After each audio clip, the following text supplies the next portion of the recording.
dasar penelitian yang kita lakukan. Ya, bukan hanya kita tahu, ya, bukan hanya kita sebagai peneliti hanya tahunya bahwa penelitian kita ini penelitian kualitatif, penelitian kuantitatif, atau penelitian ya R&D. Akan tetapi ya penelitian kita ini harus kita memahami apa klasifikasi dari penelitian kita, jenisnya apa, ya kualitatifnya apa, jenis pendekatan penelitiannya apa gitu, ya gitu. Nah, terus kemudian sama juga R&D, R&D teorinya siapa, teori pengembangannya siapa yang kita pakai, ya Dick and Carey, Board Angle, ya 4D, ya Tiaga Rajan dan lain sebagainya, yaitu beberapa teori-teori pengembangan dalam penelitian. Ya, tentunya ketika kita menggunakan teori ini harus berdasarkan ya pada eh, pendekatan penelitian kita. Ya, pendekatan penelitian itu dilihat dari apa produk kita, apa produk yang kita akan lakukan dalam penelitian kita, apa yang kita akan kembangkan, gitu. Ya, tentunya dalam pendidikan ya banyak juga produk ya selain dari dalam dunia teknik juga banyak produk ya. Ya, dalam dunia pendidikan banyak produk yang bisa kita kembangkan Bapak Ibu sekalian. Tentunya yang pertama yaitu media pembelajaran, terus kemudian ya media pembelajaran berbasis video, media pembelajaran berbasis ya audio, audiovisual, ya media pembelajaran melalui PowerPoint, ya media pembelajaran melalui Canva, ya media pembelajaran ini kan sifatnya yang apa ya yang dijelaskan melalui pendekatan ya visual ataupun audiovisual. Ya, belum lagi kalau kita berbasis produk bahan ajar, ya, belum lagi berbasis produk modul ajar, ya. Banyak produk dalam pendidikan yang mungkin perlu kita kembangkan, baik itu yang sudah ada, ingin dikembangkan, ingin diperbaharui kembali, ya, dan juga eh, mungkin ada inovasi bagi kita untuk menciptakan produk yang baru, yang menurut analisa kita itu menarik untuk dikembangkan, menarik untuk diterapkan. Ya, jadi ini sekedar pengantar Bapak Ibu memberikan penguatan ya terkait dengan penelitian R&D. Baik, melalui RPS yang saya telah bagikan kepada Bapak Ibu sekalian, eh, di mana kembali saya perjelas bahwa saya memberikan pengantar metode penelitian tentang R&D. Ya, minggu yang lalu kita belajar, kita mempelajari tentang macam-macam penelitian R&D, kemudian menjelaskan tentang masalah, variabelnya apa, ya, contoh-contoh judul, ini variabelnya gimana gitu. Ya, jadi minggu lalu saya sudah perlihatkan kepada Bapak Ibu tentang judul-judul penelitian yang mengarah kepada ya research and development, ya, atau R&D. Ya, terus paradigmanya apa, ya, gitu. Nah, terus proses membuat judul, ya tentunya berdasar pada contoh judul kemarin, kita mungkin punya atau mulai memiliki inspirasi yang bisa mengarahkan kita untuk meneliti secara R&D, gitu. Ya, gitu ya. Jadi malam ini kita akan masuk kepada penyusunan latar belakang dan rumusan masalah. Kemudian ya perumusan hipotesis, ya, terus kemudian pengembangan teori penelitian, ya, terus kemudian penyusunan kerangka konseptual, ya konseptual ruang lingkup ya penelitian. Jadi Bapak Ibu sekalian, ini ada empat ya cakupan yang malam ini kita akan sampaikan kepada Bapak Ibu.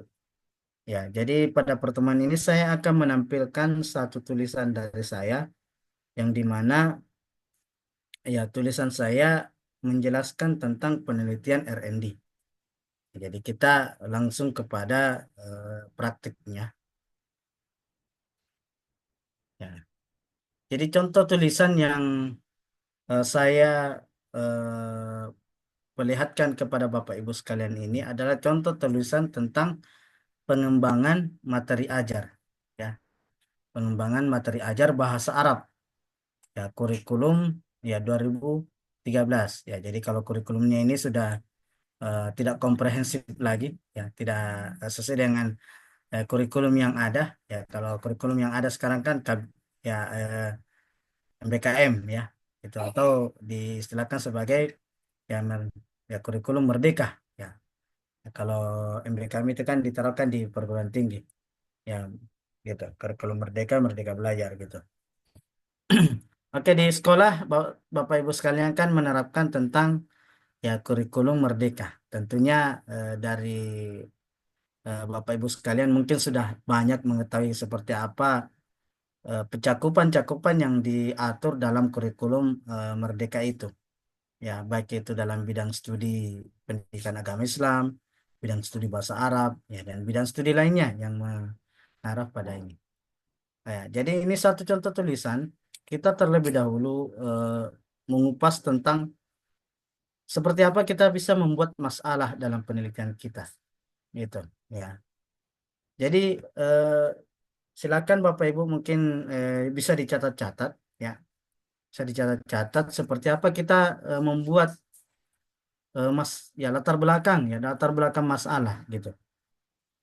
Jadi eh, dalam catatan ini, ya, dalam catatan penelitian saya ini, di mana kita melakukan ya penelitian itu memikirkan ya apa persoalan yang terjadi dalam dunia pendidikan, ya.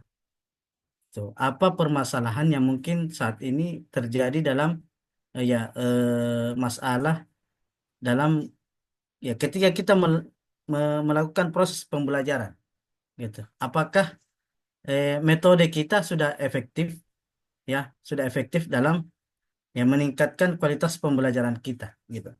Ya, jadi Bapak Ibu sekalian, kita membuat latar belakang itu menggambarkan kita ya membuat segitiga terbalik, ya.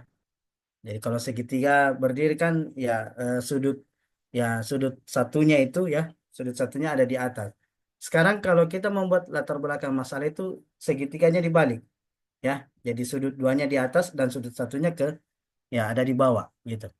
Ya, apa maksud dari ya tiga segitiga terbalik itu? Jadi segitiga terbalik itu maksud dari pembuatan latar belakang ini adalah kita terlebih dahulu menjelaskan secara universal, secara umum tentang ya problematika penelitian kita atau variabel penelitian kita. Ya, misalnya pengembangan materi ajar ya dalam pembelajaran bahasa Arab, ya, atau pengembangan materi ajar dalam pendidikan agama Islam berbasis ya kurikulum merdeka. Ini contoh ya. Nah, jadi terlebih dahulu Bapak Ibu sekalian kita ya menjelaskan tentang problematika pendidikan yang ada di sekolah kita. Ya maksudnya di wilayah kita di Indonesia, gitu. Ya, mungkin saat ini kita memiliki kegelisahan akademik tentang persoalan pendidikan yang ada di Indonesia, baik itu informasi yang ada di berita, ya, berita online, surat kabar dan lain sebagainya. Ataukah kita mendapatkan informasi itu melalui WhatsApp kita yang memang ya secara faktual itu terjadi ya di wilayah kita di Indonesia ini. Jadi terlebih dahulu kita menjelaskan tentang ya masalah secara umum, gitu. Ya, jadi istilahnya dari umum ke khusus, gitu, ya, gitu. Ya, itu fase pertama tadi, ya. Nah, kemudian ya fase keduanya kita mulai masuk kepada problematika ya pendidikan yang ada di wilayah kita, umpamanya di Papua Barat Daya. Kalau tadi secara umum di Indonesia, di negara kita. Ya sekarang kita dapatkan mungkin persoalan itu juga terjadi di wilayah kita di Papua Barat, Papua Barat Daya, gitu. Ya, atau di wilayah Papua. Nah, jadi di sini kita mulai mendapatkan oh ternyata ada masalah-masalah dalam dunia pendidikan yang mungkin ya butuh pembaharuan, butuh solusi, ya. Nah, jadi seorang peneliti seperti itu Bapak Ibu, ya, memikirkan masalah, bagaimana cara menyelesaikan masalah itu, gitu. Ya, jadi contohnya ini, ya, saya terlebih dahulu memberikan deskripsi tentang eh, problematika pendidikan di Indonesia ya secara global gitu, terkait dengan kualitasnya, terkait dengan eh, eh, bagaimana pengelolaan sumber daya manusia itu ya, terus bagaimana penyelenggaraan pendidikan di Indonesia ya, berbagai macam kebijakannya ya. Ini juga saya memaparkan tentang aturan-aturan yang memang seharusnya menjadi indikator bagi kita ya sebagai guru untuk untuk bersikap profesional dalam melaksanakan tugas-tugas kita gitu. Nah, kemudian ada pemaparan penjelasan ya oleh salah seorang penulis penulis buku yang menjelaskan tentang bagaimana kemudian itu guru mampu menyediakan bahan ajar gitu. Jadi melalui penjelasan baik itu secara yuridis ya, secara aturan ya, ya kemudian diperkuat dengan pendapat dari seorang penulis buku gitu, ataupun diperkuat oleh salah seorang tokoh pendidikan yang mungkin kita dapatkan melalui media media online atau media surat kabar dan lain sebagainya gitu. Nah, itu. Jadi tentunya Bapak Ibu sekalian, kalau kita mendapatkan informasi seperti itu, jangan lupa dituliskan sumbernya dari mana. Nah, minggu lalu saya sudah pesankan kepada Bapak Ibu, Bapak Ibu sekalian, ya tolong di print out ya metode penelitian ini, metode penulisan karya tulis ilmiah yang telah kami kirimkan ya di grup angkatan 10 ya, supaya bisa dipelajari dengan baik, dibaca dengan baik bagaimana sistematika penulisannya, bagaimana cara menulis referensinya, bagaimana menyusun masalahnya. Ya, jadi dalam itu sudah ada tertuang ya menulis tesis, menulis artikel, ya menulis makalah, nah, sudah ada di situ tuh aturan-aturannya Bapak Ibu ya. Itu sudah diajarkan, ya, dijelaskan maksud saya di pedoman itu. Nah, pokoknya kalau kita memaparkan salah seorang pendapat, maka sebaiknya ya deskripsi kita seperti ini. Ya, Ali Mudhafir menjelaskan ya bahwa hal yang penting yang harus dikuasai guru yaitu mampu menyediakan bahan ajar. Nah, ini kita mulai pada masuk pada maksud saya variabel penelitian pengembangan bahan ajar itu. Ya, itu. Ya. Jadi judul saya seperti yang saya katakan tadi, pengembangan bahan ajar bahasa Arab berbasis kurikulum 2013 pada saat itu ya. Itu. Oke, ya. Ini beberapa penjelasan dari eh, tokoh pendidikan atau maksud saya mungkin ya penulis buku. Nah, dan diperkuat dengan ya dalil Al-Qur'an yang mungkin relevan dengan penelitian kita. Ya, jadi seorang guru bagaimana kemudian menjadi seorang yang bisa mengarahkan kepada kebaikan gitu. Nah, sehingga dasar pemikiran saya untuk mengambil satu ayat Al-Qur'an itu bersumber dalam Quran surah An-Nahl ayat 125. Ud'u ila sabili rabbika bil hikmah. Ya, ajaklah kepada Tuhanmu dengan baik ya, dengan bijak gitu. Wal mau'izatil hasanah.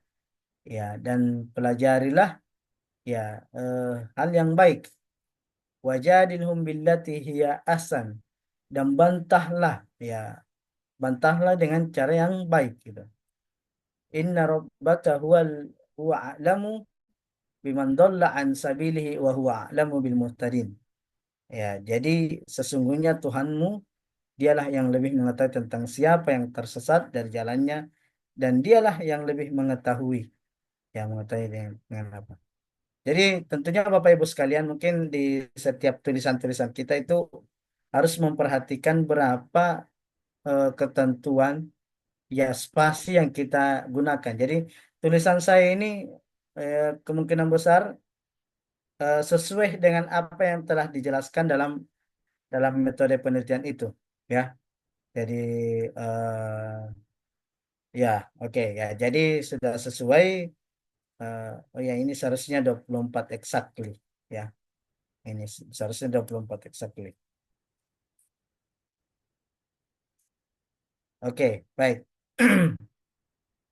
Jadi Bapak Ibu sekalian, ketika kita membuat paragraf, itu diperhatikan ya tools dari paragraf itu ya.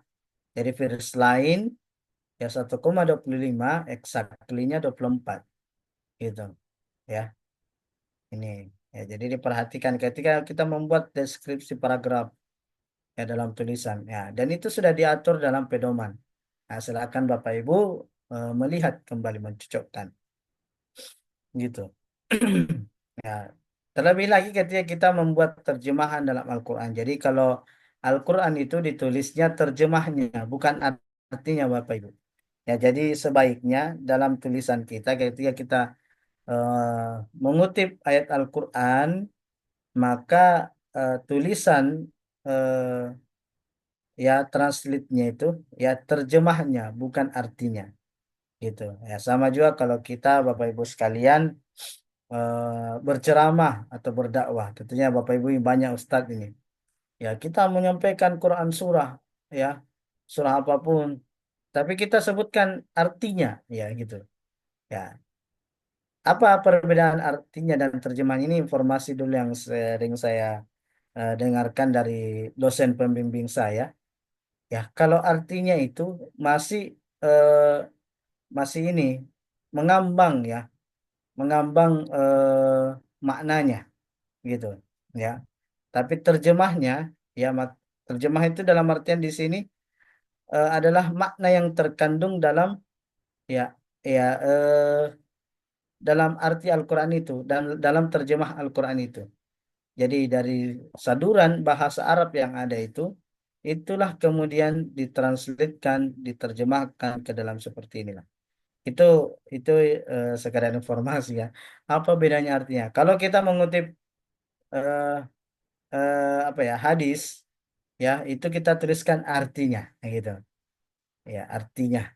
Nah, karena kalau hadis banyak perspektif ya yang terbangun di dalamnya ya, itu banyak apa ya banyak pendapat dari para ulama ya, utamanya kepada Imam Syafi'i mana mengartikan ya hadis seperti ini ya ke arah seperti ini, Imam Maliki juga begini ya itu ya. Jadi kalau hadis itu kan banyak perspektif. Ya, tentunya Bapak Ibu ya lebih tahu lah bagaimana kemudian itu bisa eh, bisa dipahami dalam setiap sabda sabda Nabi gitu. Oke, baik ya kita fokus kembali ya, kita kembali kepada arah penelitian kita, bagaimana kemudian itu bisa diterapkan dalam tulisan kita. Nah, kalau kita mengutip Al-Quran itu sebaiknya ya kita menafsirkan ya, menafsirkan secara primer ya, bukan menafsirkan secara kesekunder. Apa maksud dari penafsiran secara primer itu? Ya, kita mengambil ya penafsiran dari banyak tokoh-tokoh mufassir, baik itu yang ada di Indonesia maupun yang ada di luar negeri. Ya, itu. Ya, kalau misalnya kita mengambil penafsiran kitab tafsir Al-Jalalain ya, itu lebih baik lagi. Ya, itu. Tafsir Al-Jalalain baik itu dari kitabnya yang berbahasa Arab maupun kitab terjemahannya gitu. Nah, kalau saya di sini kan mengambil contoh dari pendapat penafsiran ya Quraisy Shihab dalam kitab Tafsir Al-Misbah gitu. Nah, gitu. Baik, ya ini beberapa deskripsi mungkin saya bisa persingkat. Ada juga hadis, ya itu ya ternyata terkait dengan relevansi ya, ya relevannya hadis hadis ini dengan penelitian saya karena waktu itu kita seorang peneliti harus memberikan ya informasi yang yang baik kepada orang lain. Ya, jangan kita menyembunyikan gitu. Ya, jadi menurut saya itu relevan dengan penelitian saya. Itu. Oke, ini sekedar contoh. Nah, terus saya turun lagi. Ini deskripsi secara umum, ya, secara umum ini, ya, mulai masuk. Nah, di sini mulai masuk pada eh, problematika penulisan buku ajar, ya, gitu. Nah, ini bukan ini ya. Mungkin agak turun lagi. Eh, kenapa agak? Nah, ini. Nah, ini mulai masuk kepada variabel penelitian saya tentang ya buku teks pelajaran bahasa Arab. Nah, ini lagi-lagi saya katakan Bapak Ibu, ini satu contoh tulisan saya yang mengarah kepada Randy. Ya, ternyata saya dapatkan itu problematikanya di sekolah tentang pengajaran bahasa Arab yang di mana ya salah satu problematika adalah terkait dengan buku yang digunakan oleh siswa itu di sekolah. Ah, gitu. Nah, saya kembali dulu ke atas tentang buku ajar bahasa Arab. Oh ya, oke.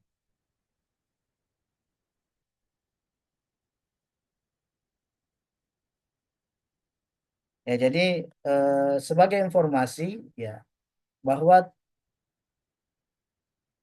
pembelajaran di sekolah itu ya ada masalah yang dimana berpengaruh pada prestasi siswa. Ya, salah satu penyebabnya adalah ya kualitas buku ajar itu.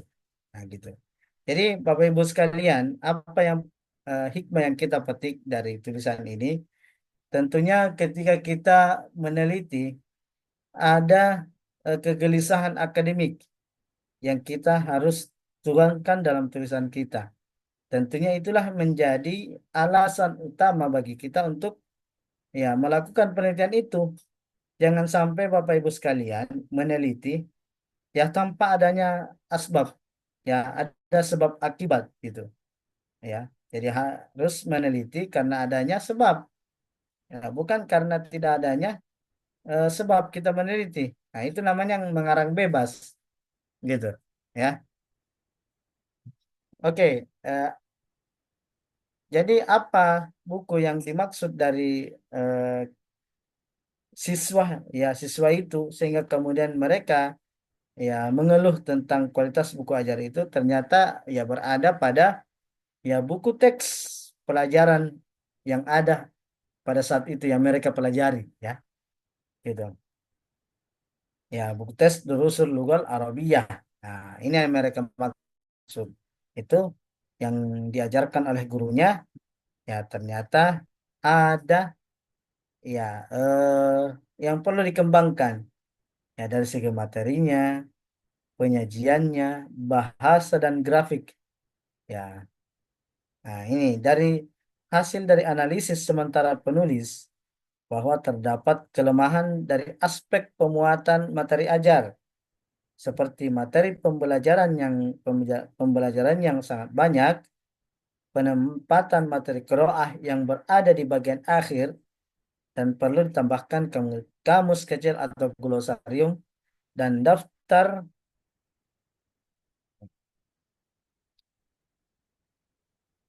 dari mana?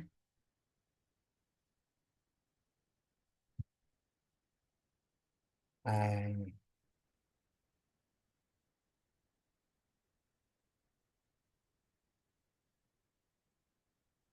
Oke.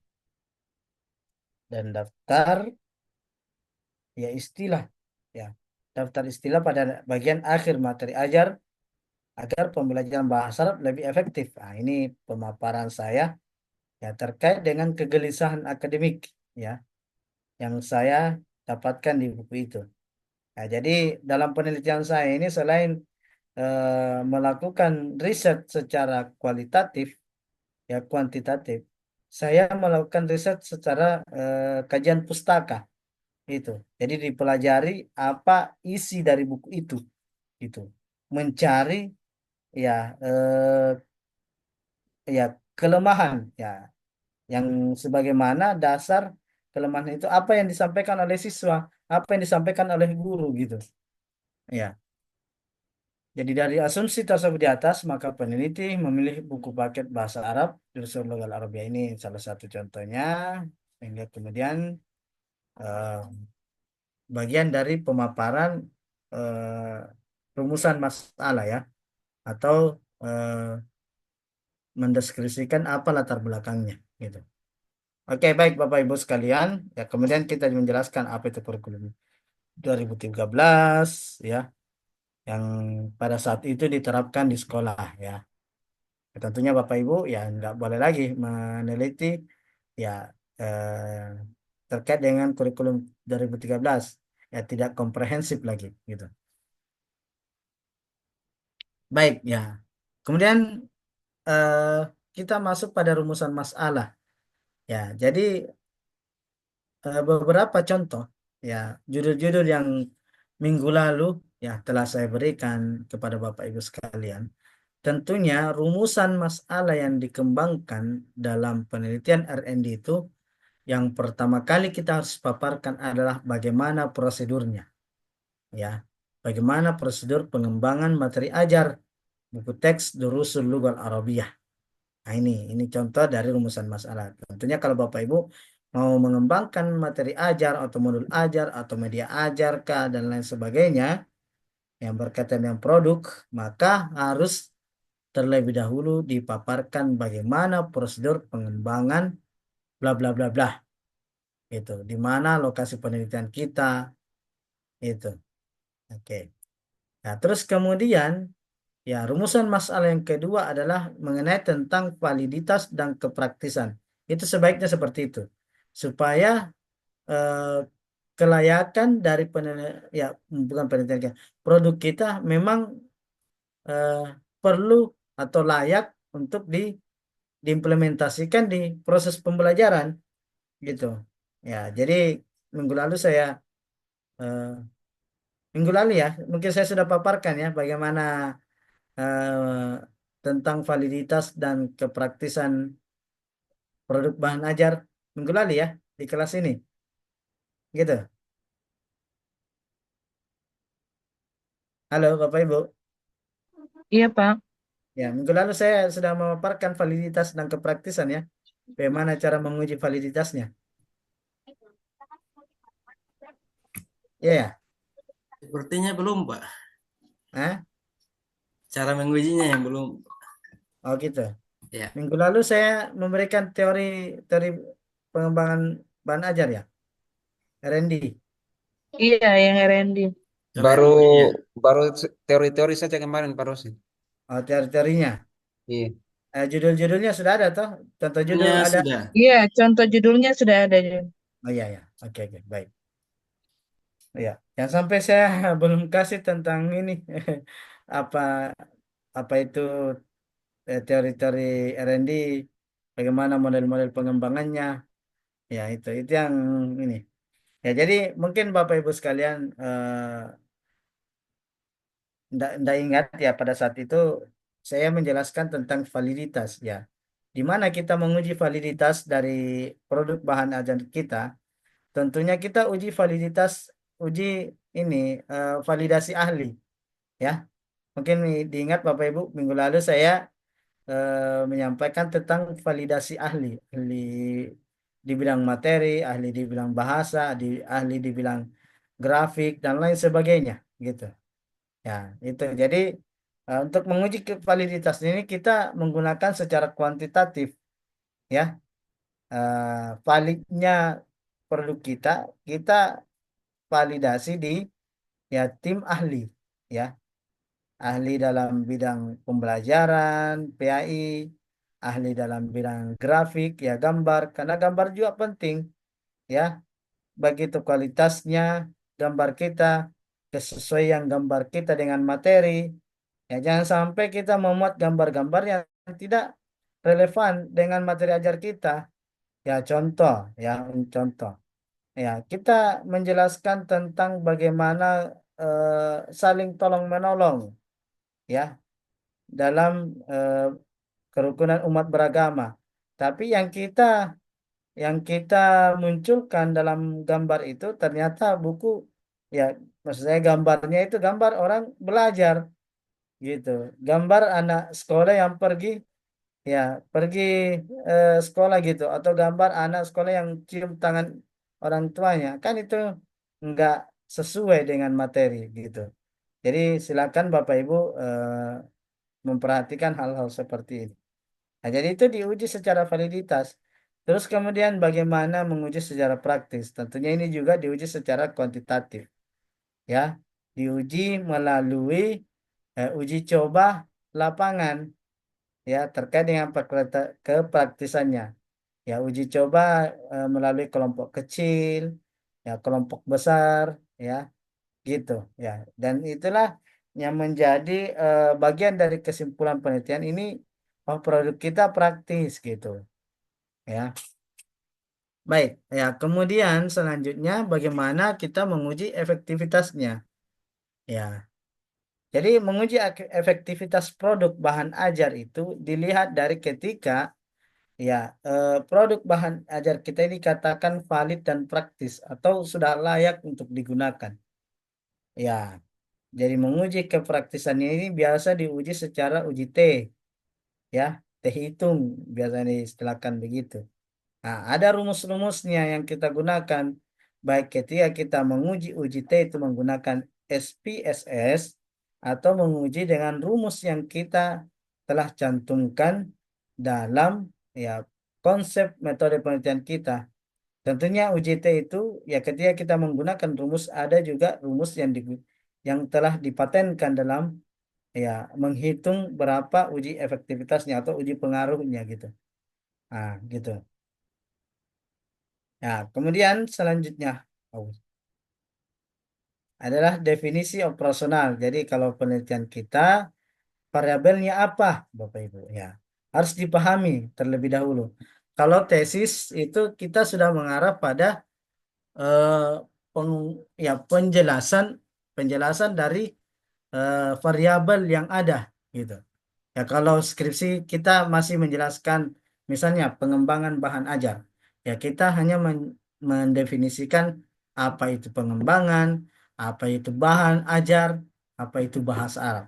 Ya, sekarang ketika kita mendefinisikan operasionalnya dalam penelitian kita di tesis itu sudah mengarah pada beberapa suku kata, gitu. Nah, seperti ini pengembangan materi ajar, gitu. Apa itu pengembangannya? Pengembangan materi ajar kita deskripsikan, kita jelaskan atau kita mengambil referensi dari beberapa yang ada dalam buku referensi kita, gitu.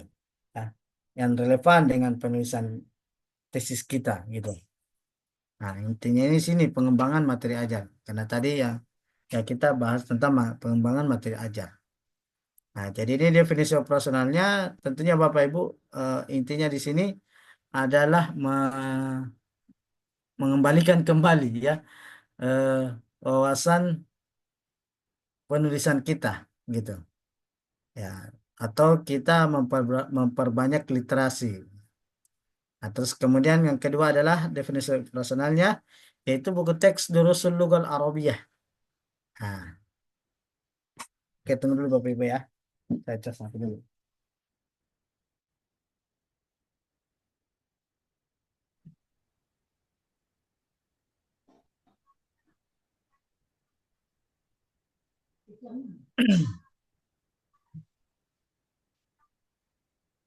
Oke, ya, jadi ini variabelnya. Ya, variabel tentang buku teks Durusul Lughal Arabiyah kelas 10 SMA. Terus yang terakhir kayaknya itu, ya, pembelajaran berbasis kurikulum. Ah, kenapa saya mengelompokkan tiga definisi operasional ini? Karena memperhatikan dari variabel penelitian kita. Jadi Bapak Ibu sekalian, ketika kita membuat judul penelitian, kita harus memahami variabelnya. Yang mana variabel terikat dan mana variabel bebas. Itu variabel X-nya yang mana, variabelnya Y-nya yang mana. Ya, tentunya kalau kita membahas tentang, ya, saya tulis saja di sini di Word, ya. Umpamanya judul penelitian kita ini, pengembangan bahan ajar, pendidikan agama Islam berbasis kurikulum merdeka, ya, pada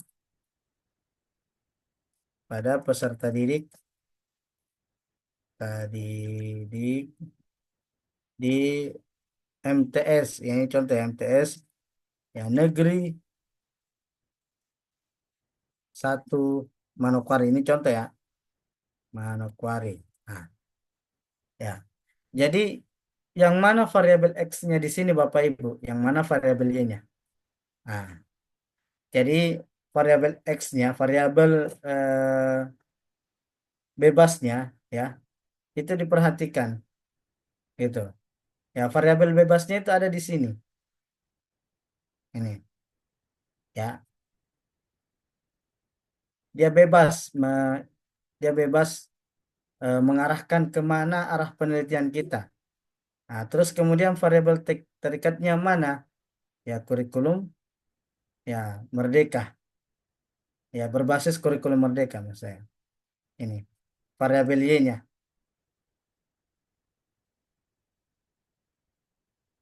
Ini ya. Jadi variabel bebasnya ini, variabel terikatnya ini. Ya, jadi yang berwarna hijau variabel bebas, ya variabel X dan variabel eh, Y-nya adalah berbasis kurikulum merdeka. Nah, begitu modelnya kalau R&D.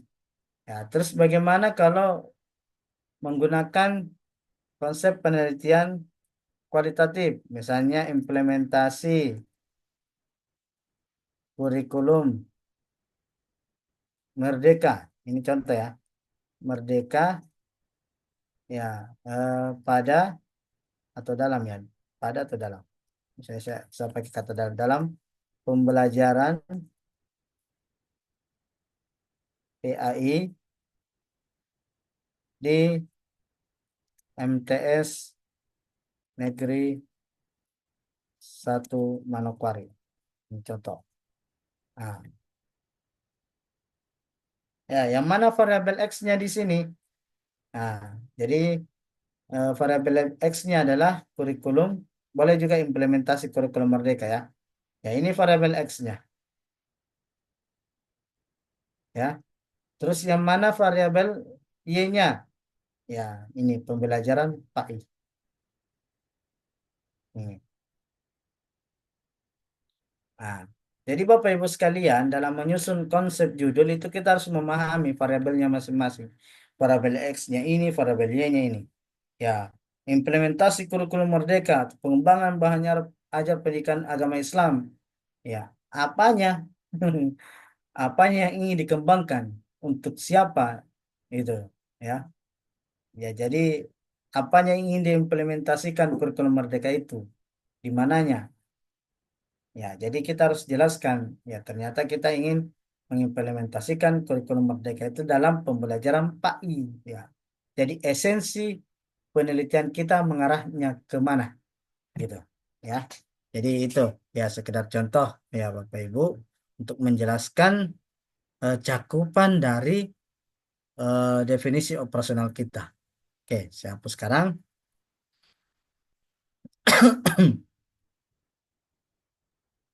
Oke, ya dalam penelitian R&D itu agak mirip ya sistematika penulisannya dengan kuantitatif ya, karena menggunakan ya tujuan dan kegunaan penelitian serta ruang lingkup penelitian gitu. Ya, jadi definisi operasional, ruang lingkup penelitian. Ya, jadi ruang lingkup penelitiannya juga mesti ada ya dalam penelitian R&D. Apa ruang lingkupnya? Ya, menjelaskan tentang prosedurnya, eh, validitasnya dan praktikalitasnya dan efektivitas gitu. Ini ruang lingkup dari penelitian yang saya tulis ini. Gitu. Ya, terus kajian pustaka terdahulu atau penelitian terdahulu gitu. Ya, jadi perlu kita memaparkan apakah penelitian ini pernah dilakukan di tempat lain gitu. Kenapa perlu kita mencantumkan kajian pustaka terdahulu atau penelitian terdahulu. Ya, jadi esensinya dari penelitian terdahulu itu ditampilkan karena ingin mengetahui sejauh mana gap riset kita, jarak penelitian kita dengan penelitian yang lain, gitu. Ya, jadi disinilah kita memaparkan bagaimana kemudian itu penelitian yang dilakukan oleh orang lain, eh, cakupannya seperti apa dan dipaparkan sebaiknya dipaparkan gap risetnya, ya, perbedaan dengan penelitian kita. Nah, gitu. Umpamanya ini Fathul Mujib, ya ini kan R&D Board Angle. Nah, saya kan meneliti tentang ya Dick and Carey. Nah, jadi agak berbeda, gitu. Ya, jadi teori yang berbeda. Walaupun variabelnya yang sama. Nah, ini kita akan lihat catatan kakinya di bawah.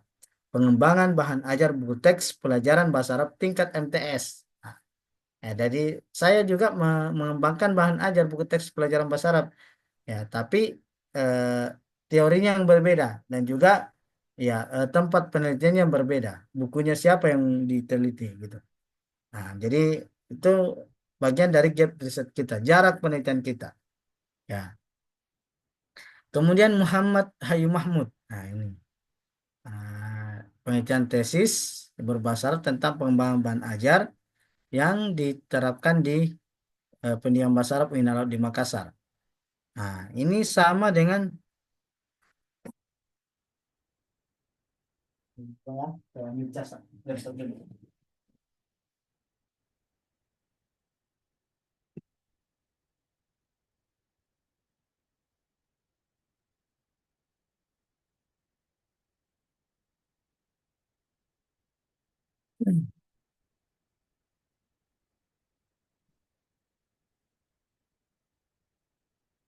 Oke, next kita lanjut.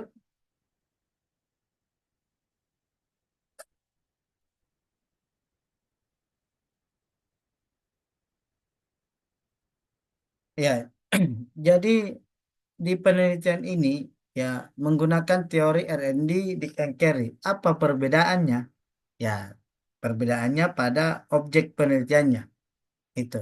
Nah, ini diuji ya diimplementasikan di pendidikan di apa di kalangan mahasiswa. Ya, kalau saya di kalangan siswa gitu. Dan juga ini membahas tentang materi ajar kaligrafi. Ya, ini di bawah ini ada catatan kakinya. Ya, Hiddat Kitab Al-Khat Al-Arabi Ismi Tadris Lughah Al-Arabiyah. Begitu. Ya, persamaannya itu hanya pada aspek metode pengembangannya, pick and carry gitu. Ya, ini ada juga satu penelitian. Jadi intinya di situ. Ya, mengapa kita penting untuk mencantumkan kajian pustaka terdahulu atau penelitian terdahulu. Oke, tujuan dan kegunaannya perlu mungkin dipaparkan di sini juga. Ya, silakan nanti Bapak Ibu mengembangkan gitu. Nah, kegunaan penelitian apa secara teoritis, ya teoritis, secara praktis juga ada. Itu silakan Bapak Ibu mendeskripsikan apa masing-masing kegunaan penelitian kita. Ya, baik itu sifatnya kepada teoritis dan maupun ya sifatnya kepada praktis gitu.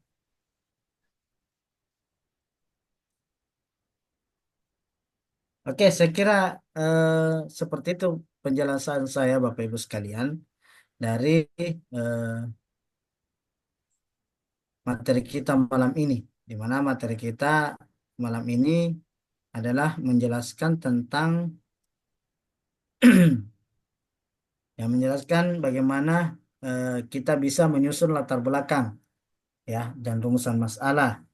Ya, kemudian perumusan hipotesis, ya, kemudian oh ya, perumusan hipotesis juga perlu kami sampaikan. Ya, dalam penelitian R&D juga sebaiknya dijelaskan apa apa hipotesisnya.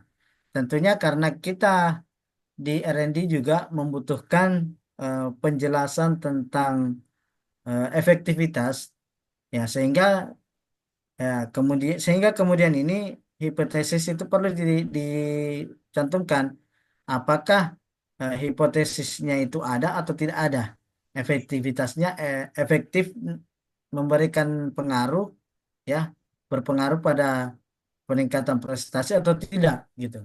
Ya, jadi di R&D juga penting untuk dilakukan perumusan hipotesis. Nah, terus pengembangan teori penelitiannya.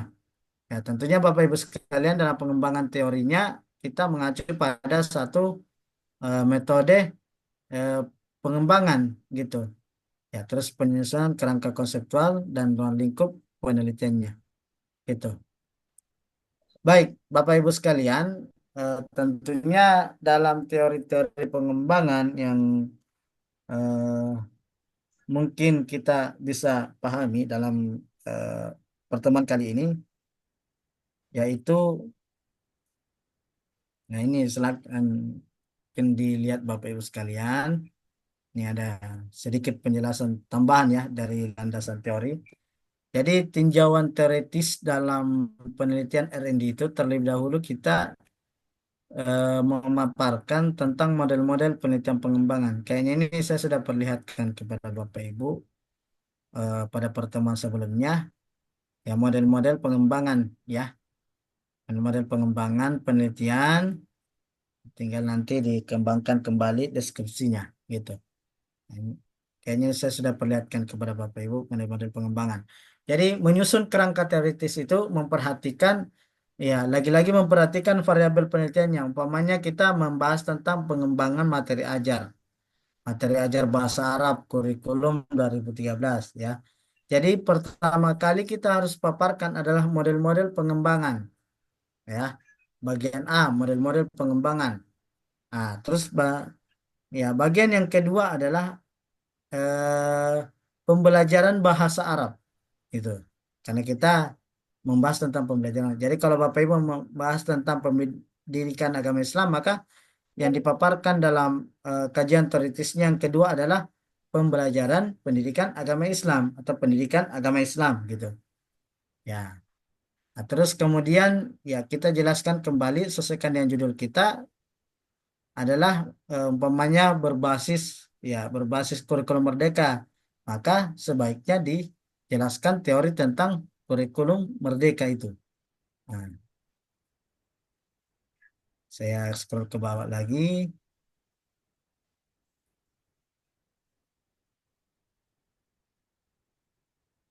Nah, ini ya materi ajar. Oh ya. Jadi yang kedua adalah materi ajar ya. Mungkin yang ketiga bahasa Arab, pembelajaran bahasa Arab. Oh ya, karena judul saya pengembangan materi ajar gitu. Yang materi ajar, maka penjelasan teoritis tentang materi ajar perlu juga disampaikan eh, di landasan teori ini. Karena materi ajar juga penting untuk mengacu pada indikator penelitian kita gitu.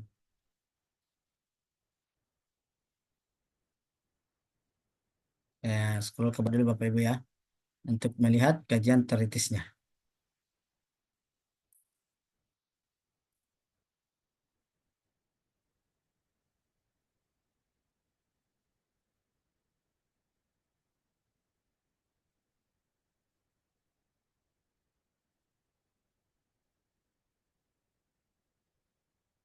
Ya, ya ini pembelajaran bahasa Arab. Ya, jadi kayak ini tiga ya. Tadi pengembangan, model-model pengembangan, materi ajar, dan terakhir adalah pembelajaran bahasa Arab. Mungkin kayaknya hanya sampai tiga bagian ini. Nah, jadi diperhatikan variabel penelitiannya. Oke, baik. Ya, mungkin seperti itu dulu ya penjelasan saya Bapak Ibu sekalian. Nah, bila mana mungkin ada yang ingin ditanyakan nanti Iya, silakan disampaikan izin Pak. supaya bisa dikembangkan kembali diskusi kita malam ini. Silakan. Oke, izin Pak Dokter. Mau tanya. Silakan Pak. Kalamuddin. Ya, terima kasih atas kesempatannya. Assalamualaikum warahmatullahi wabarakatuh. Warahmatullahi wabarakatuh. Tadi Pak Dokter sudah menjelaskan panjang lebar tentang cara penyusunan latar belakang sampai di rumusan masalah. Yang ingin saya tanyakan, di dalam kita mengembangkan atau membuat latar belakang, apakah sebuah keharusan di dalam latar belakang itu dicantumkan beberapa pendapat eh, para penulis buku atau penulis jurnal atau artikel yang lain? Apakah itu sebuah keharusan? Terus apabila itu sebuah keharusan, kira-kira eh, berapa buah atau berapa pendapat yang harus kita cantumkan di dalam latar belakang itu, Pak? Misalnya pendapat dari si A, si B itu ada berapa buah yang harus berapa iya yang harus kita cantumkan begitu. Ya untuk Oke, eh, Terus Contoh, untuk yang kedua, mengenai variabel X dengan variabel Y tadi, ada dua variabel ya. Oh nanti Pak, nanti kita tanya di lain kali yang itu. Jelaskan dulu yang apa? tadi Pak Dokter, yang tadi yang tentang latar belakang tadi. Oke, baik. Ya, Terima kasih Pak kira-kira demikian. atas Ya, pertanyaannya. Jadi terkait dengan beberapa pendapat dari buku dari seorang penulis atau dari tokoh-tokoh yang memang penting untuk kita jadikan sebagai penguat ya teori kita di atau deskripsi kita di latar belakang. Jadi ada berapa ya dalam etika penulisan itu nggak dijelaskan ya ada berapa batasan-batasannya harusnya sampai sini enggak Pak, tapi sesuaikan dengan kebutuhan yang kita yang kita perlu paparkan dalam penelitian kita.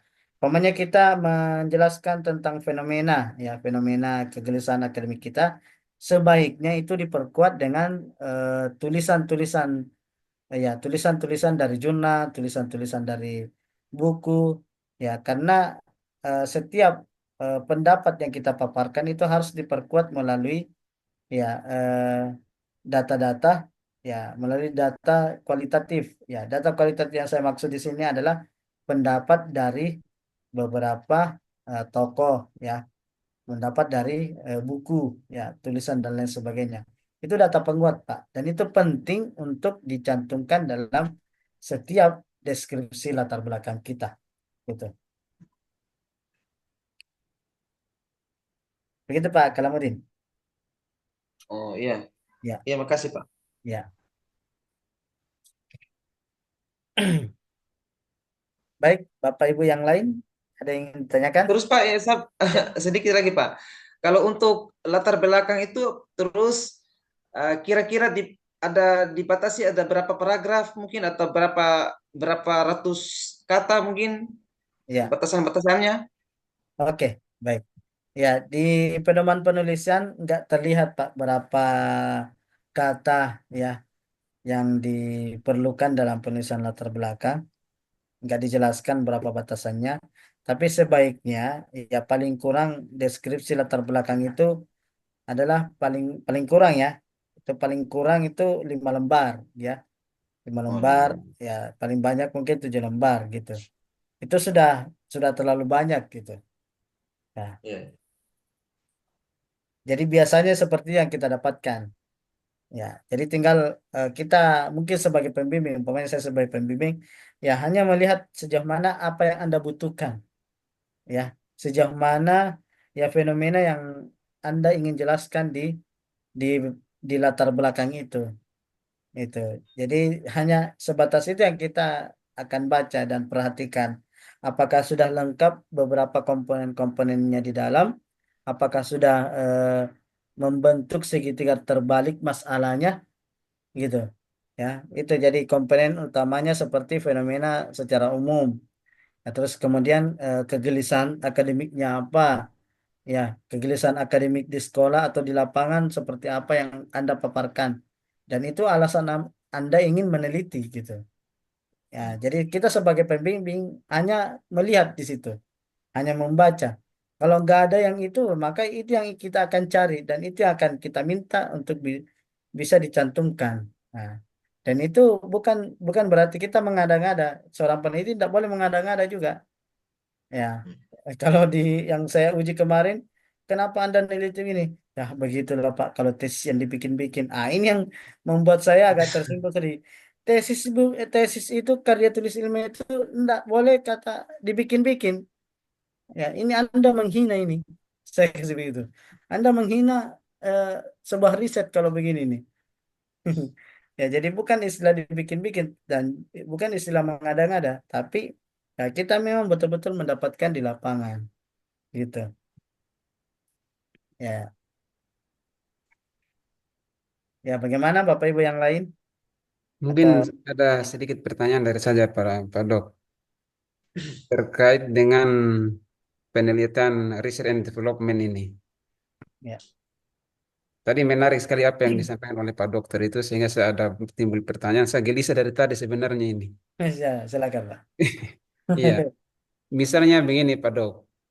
ada dua judul tesis yang sama, di mana variabel tetap apa namanya, di mana variabel bebas dengan variabel terikannya itu sama. Mm-mm.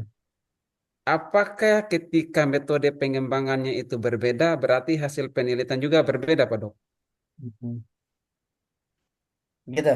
Iya, iya, Pak. Jadi misalnya ada dua tesis judul yang sama, kemudian variabel bebas dan variabel terikannya juga sama. Ya, Apakah ketika bisa metode dicontohkan, pengembangan yang umpamanya berbeda, apa berarti contoh hasil judulnya, Pak? penelitiannya juga berbeda, Pak Dok? Coba disebutkan contoh judulnya, Pak. Umpamanya Misalnya variabel. kita ambil contoh yang seperti Pak Do bilang tadi itu. Ya, Misalnya misalnya terkait dengan judul tadi, pengembangan bahan ajar PAI berbasis kurikulum Merdeka pada peserta didik, misalnya MTSN di Sorong.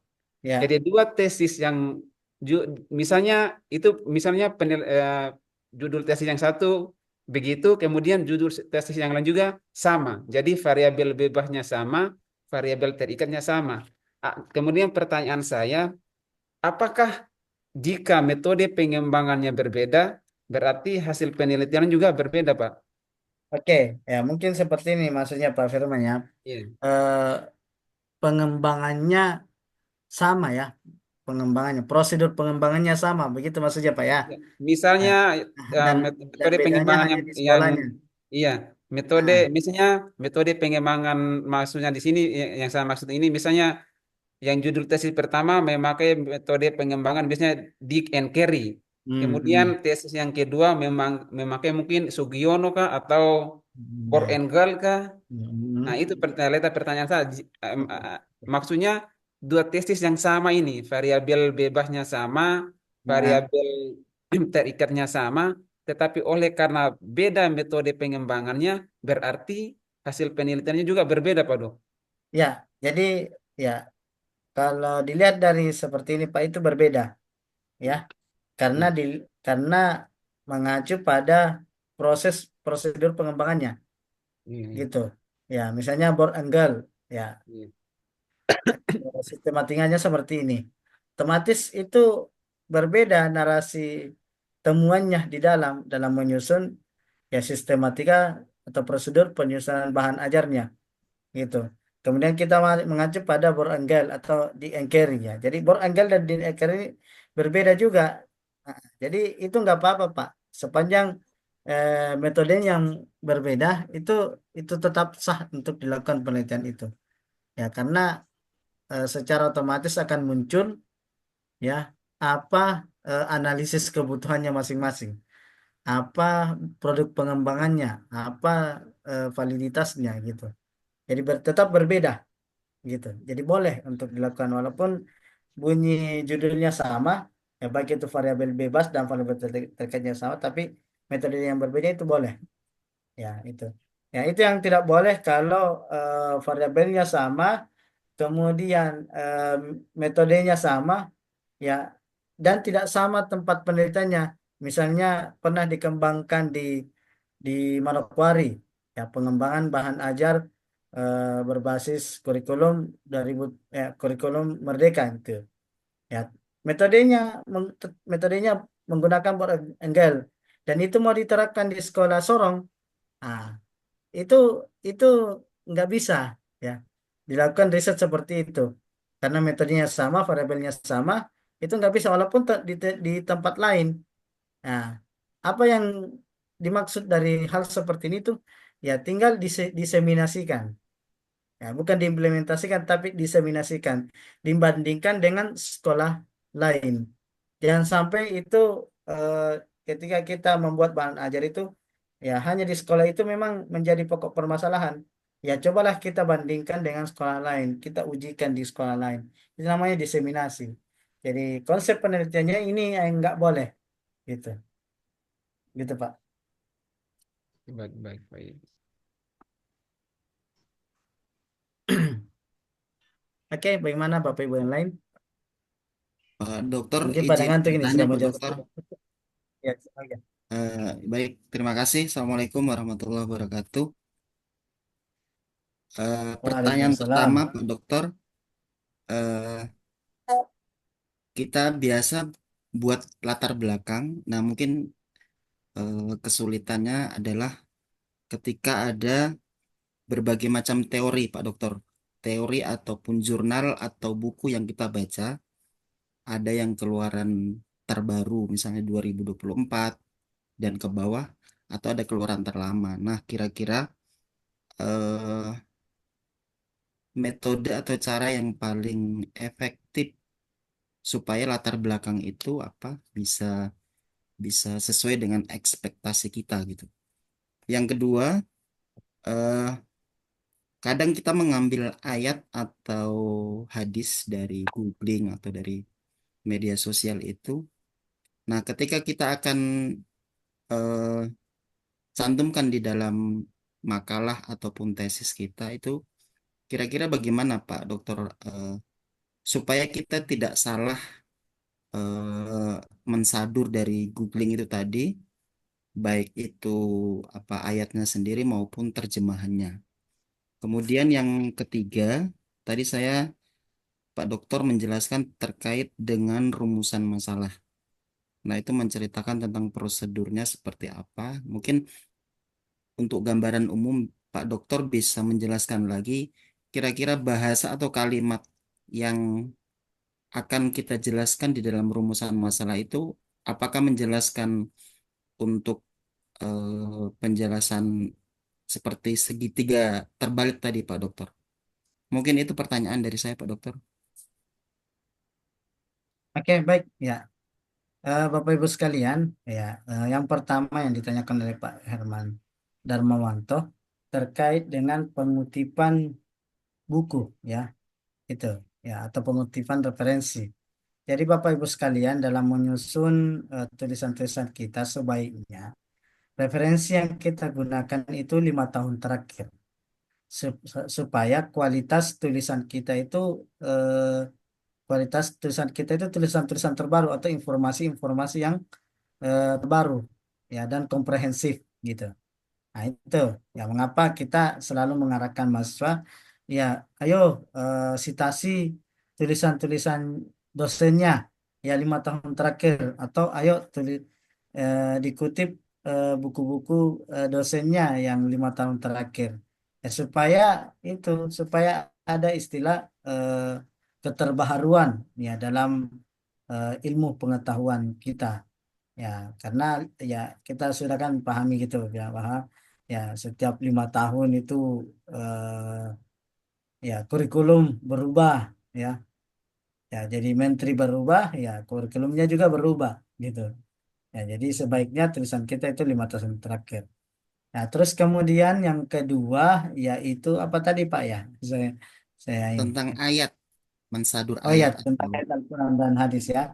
Jadi iya, Bapak Ibu sekalian, dalam menjaga kualitas penelitian kita atau tulisan kita, sebaiknya tulisan kita itu menggunakan penafsiran, ya, kitab Al-Quran yang kita pakai saat ini atau yang diterbitkan oleh Kementerian Agama. Ya, terus bagaimana kalau kita dapatkan di media sosial? Ya, otomatis kalau kita dapatkan di media sosial, terus kita cantumkan referensinya, maka itu sudah bagian dari sumber penelitian yang sekunder. Nah, hal ini relevan dengan apa yang telah saya sampaikan tadi. Sebaiknya, ya, pengutipan Al-Quran itu kita cantumkan referensi, ya, buku primernya atau kitab Al-Quran secara langsung.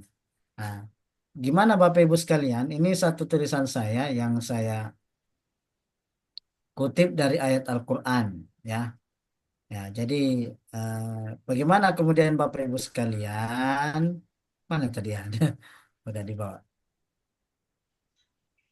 Oke. Ya. Jadi Bapak Ibu sekalian, kalau saya mengutip Al-Quran itu saya selalu selalu menggunakan Al-Quran in Word. Ini mana Al-Quran? Oh ya, Quran Kemenak. Ini. Ya, Quran Kemenak. Jadi kalau saya menuliskan Al-Quran itu cuma klik-klik gini aja. Ya, umpamanya Al-Baqarah saya butuh surah Al-Baqarah ayat 5. Nah, umpamanya kalau cuma satu ayat, ya dari ayat 5 ke ayat 5. Itu berarti satu ayat gitu. Nah, terus apa yang kita butuhkan? Ayat Al-Quran dan terjemahnya. Itu terus nanti ditulisin tampilkan, cek. Nah, ya ulaika ala hudam min rabbihim wa ulaika humul muflihun. Nah, tinggal kita perbaiki terjemahannya, kita selesaikan terjemahnya. Nah, di sini nanti kita perbaiki aja spasinya gitu. Nah, ini tulisannya bagus Bapak Ibu, ya tulisan tulisannya indah dibaca, kan begitu. Nah, sebaiknya seperti itu. Nah, kalau kita mencantumkan referensinya itu mestinya gini. Ini catatan kakinya itu ada Bu, Bapak Ibu ya. Ini ada 3, ini berarti catatan kaki. Nah, di mana saya mengutip? Nah, ini saya kutipan saya. Ya, di kitab Al-Quran dan terjemahnya yang ditulis oleh Departemen Agama Jakarta Depak, ya yang disadur dari Al-Quran dan terjemahnya Mushaf Al-Madin An-Nabawi yang dicetak oleh Komplek Percetakan Al-Quran Al-Karim kepunyaan Raja Fat. Ya, karena memang waktu itu saya punya kitab seperti ini, gitu. Kitab Al-Quran yang memang langsung dari Arab, gitu. Nah, kalau yang ada saat ini yang Bapak Ibu kayak kitab BWI ya silakan, tidak apa-apa. Itu, karena itu bagian dari kitab primer. Ya, jangan kita mengutip Al-Quran itu misalnya bersumber dari jurnal, bersumber dari media sosial gitu. Sama juga kalau hadis.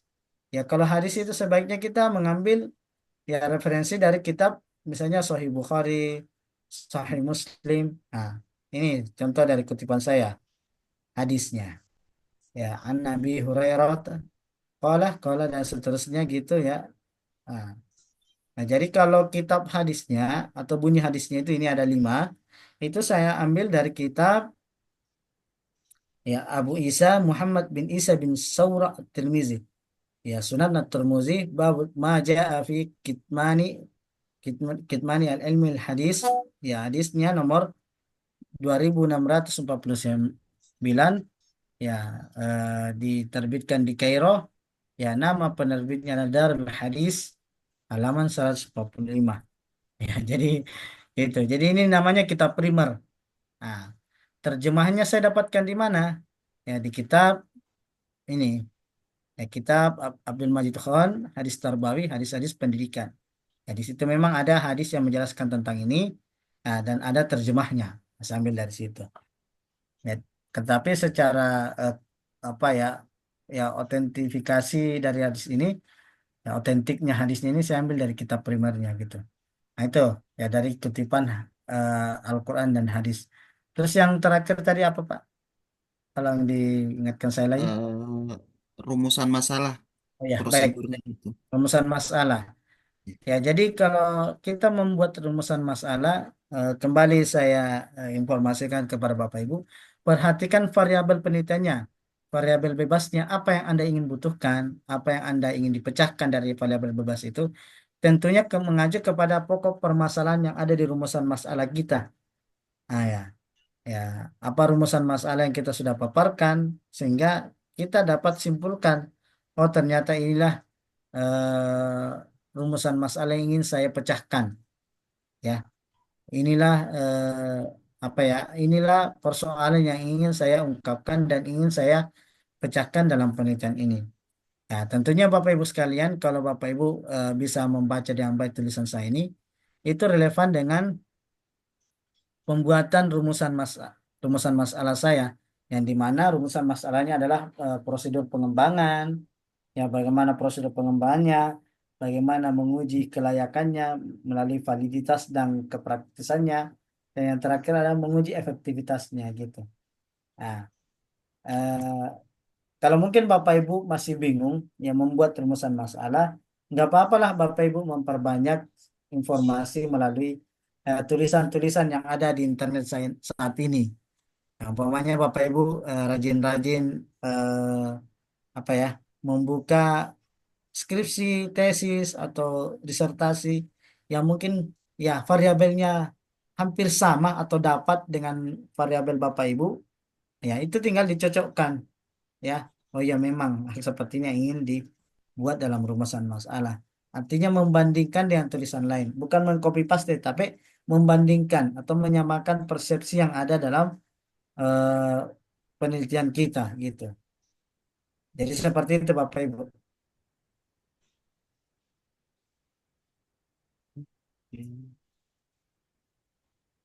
Oke, baik Bapak Ibu ya, saya kira cukup dulu pertemuan kita untuk malam hari ini.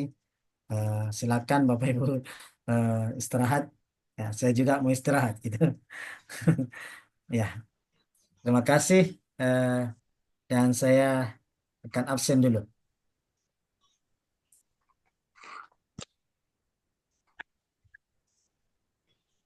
Oh ya, oh ya, saya mau maaf karena laptop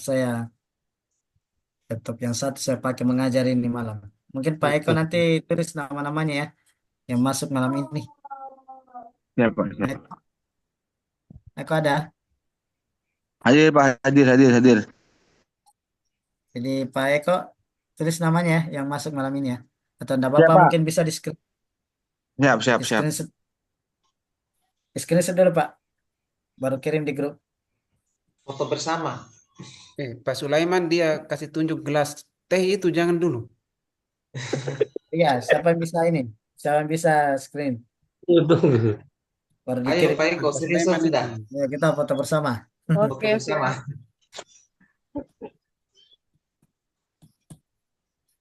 Pak Sulaiman Wakas. Sudah Baru lihat rame bangun ya? itu. Baru bangun itu ya Allah. Ada harus gelas teh di samping itu. Siap, Pak. Siap, siap. Sudah di screenshot. Ih, Masya Allah, semua perjuangan ini. Oke, sudah ya? Sudah di screen semua? Ulang, Pak, ulang. Ulang, Siapa ulang. yang foto tadi? Ayo. Saya Nggak screenshot. kerasa. Ya, kirim di grup ya, screennya ya. Ya, Pak. Siap, Pak. Oke, Bapak Ibu sekalian, saya kira cukup pertemuan kita malam hari ini. Mohon maaf dengan segala kekurangan dari saya. Saya kira dengan ucapan atau kita tutup pertemuan kita ini dengan bersama-sama membaca doa kafaratul majelis. Subhanakallahumma wabihamdik asyhadu an la ilaha illa La anta. ilaha illa anta astaghfiruka wa atubu ilaik. Walhamdulillahirabbil alamin. Baik, wabillahi taufiq wal hidayah. Wassalamualaikum warahmatullahi wabarakatuh. Salam. Waalaikumsalam warahmatullahi wabarakatuh. Terima kasih Pak Dokter. Terima kasih Pak Fadlan. Mana Pak Sulaiman tadi itu betul sudah